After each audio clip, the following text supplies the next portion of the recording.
Esta discussão desta matéria hoje me traz particularmente me traz uma felicidade de, no dia de hoje, na tarde de hoje, votarmos algo desta envergadura.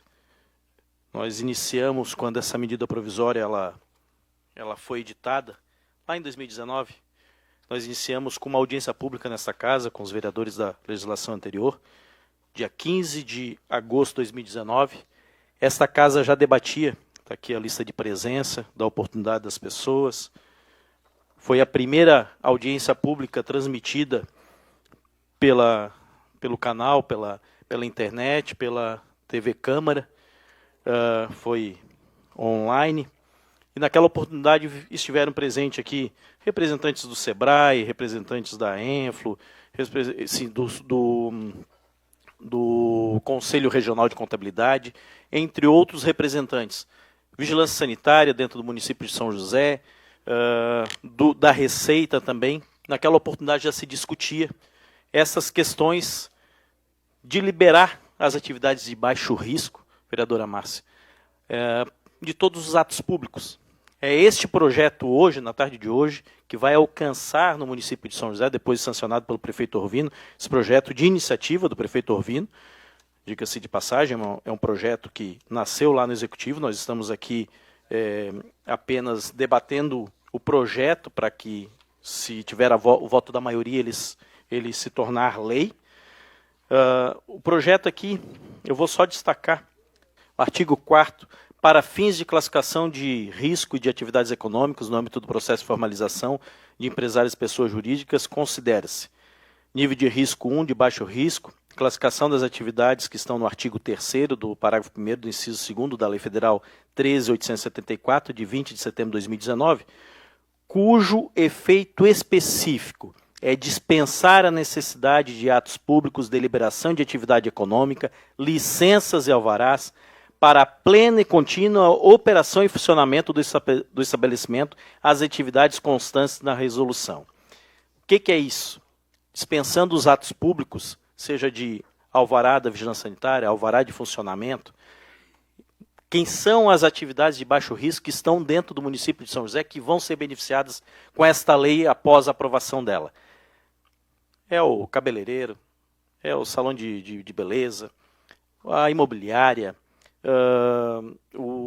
a padaria, manicure, todas as empresas, todos os prestadores de serviço, principalmente, que estão inseridos dentro das comunidades das cidades, esses prestadores de serviço, eles são a mola propulsora do desenvolvimento dos municípios. Porque é no bairro, é na comunidade que as coisas acontecem. É na farmácia do bairro, é na padaria do bairro, é no salão de beleza, é ali, é no chaveiro, é ali que a vida acontece. É ali que a economia e a geração de renda acontece para a grande maioria dos cidadãos das cidades.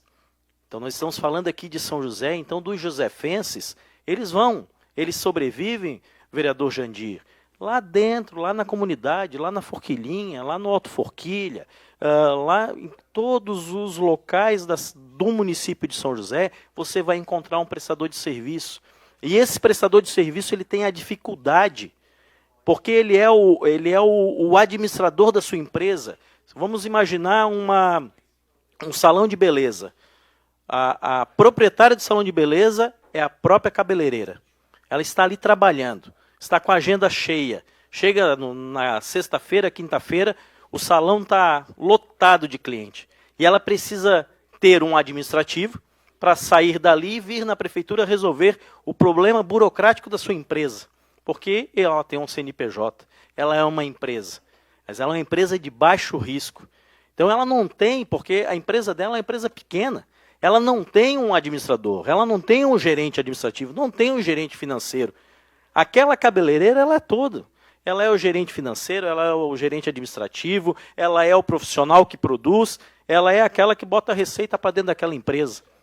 Então, com esta lei hoje, este profissional vai ficar lá fazendo o que ele sabe, atendendo os seus clientes da melhor forma que lhe convém, da melhor forma como ele sabe.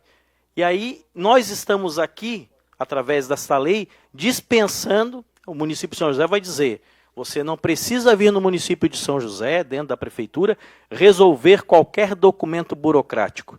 Você pode ficar dentro do seu estabelecimento, lá no bairro da Serraria, lá no bairro de Areias, lá no bairro Ipiranga, você pode ficar dentro do seu estabelecimento, lá na Forquilhas, lá na Forquilhinha, lá em Picadas do Sul, lá no São Luís, lá em Potecas, vereador Juanito. Fique dentro do seu estabelecimento, não precisa mais da prefeitura, da burocracia. A prefeitura está te dando condições de você ficar produzindo e gerando emprego e renda dentro do seu estabelecimento. Eu quero avançar ainda, e já fiz essa manifestação dentro dessa tribuna, porque esta lei aqui não vai dispensar as taxas de funcionamento, porque existe a questão do direito de fiscalização, que a lei não tira, e a lei é bem clara que continua o direito de fiscalização. O município pode fiscalizar a qualquer tempo, qualquer estabelecimento comercial, mesmo dispensando o seu alvará. O município, através dos fiscais da Receita, os fiscais da Vigilância Sanitária, tem o poder de polícia e tem o poder de fiscalizar. Então, para isso, precisa as taxas, justamente para que você tenha essa estrutura disponível para fazer o serviço. Mas nós estamos falando de atividades de baixo risco. Nas atividades de baixo risco, nós temos microempresas, nós temos empresas de pequeno porte e empresas de grande porte, na mesma atividade de baixo risco. Então, nós precisamos, na taxa, já fizemos um expediente, já fizemos uma indicação, já conversei com o secretário da Receita, o secretário da Casa Civil, o secretário Verdini, já conversei com o prefeito também, nós precisamos ter um escalonamento dessas taxas. Então, de que forma fazer isso? Nós precisamos pensar na microempresa.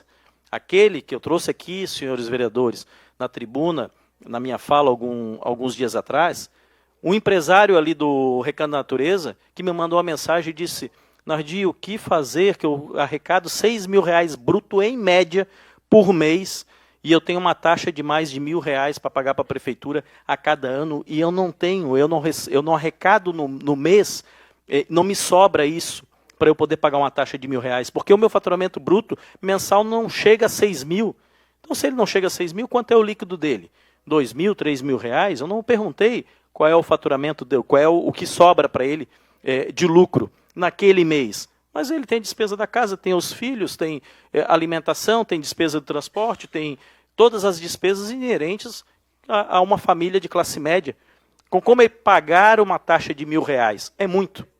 Taxa é muito. Se nós pensarmos no ISS, se nós pensarmos no ICMS, é de acordo com o faturamento. Se paga aquele imposto, que é imposto aquele recolhimento, de acordo com o que se fatura. Agora, a taxa não. Se você não faturou, você tem que pagar a taxa. A tua empresa está atravessando uma dificuldade, não tem receita, mas a taxa existe. Então, para a microempresa, eu sugeri, através de indicação, que essa taxa tenha para o empresário que pague esta taxa em dia, que tenha um abatimento, da mesma forma como tem o IPTU em pagamento em dia, vereador Constâncio, nosso presidente da Comissão de Finanças, da mesma forma como o IPTU tem um abatimento e tem um prêmio para aquele que está adimplente, que ele pague em dia, ele tem um desconto de 20% para pagar em dia do IPTU. Desta mesma forma, este empresário que vai receber agora a dispensa dos seus documentos fiscais, a licença, o alvará de funcionamento, o alvará da vigilância sanitária, este mesmo empresário, ele estando em condição de microempresa, ele tem um abatimento da ordem de 80% da taxa da vigilância sanitária, da taxa do alvará de funcionamento. Porque esse documento não existe mais. A prefeitura também vai economizar na mão de obra, nos trâmites, é menos processo administrativo aberto, é menos funcionário trabalhando em cima da burocracia dos documentos dentro do município de São José, e os profissionais, os servidores públicos, vão estar focados apenas na questão da fiscalização daquelas empresas. Então, é possível sim a gente pensar em evoluir num desconto efetivo para o microempresário dentro do município de São José, que esteja inserido na classificação de empresa de baixo risco. Então, esta é a nossa próxima busca. Então, esta aprovação na tarde de hoje, desta lei que dá liberdade à economia dentro do município de São José, vai trazer o desenvolvimento e geração de emprego e renda dentro da cidade de São José. Muito obrigado, boa tarde.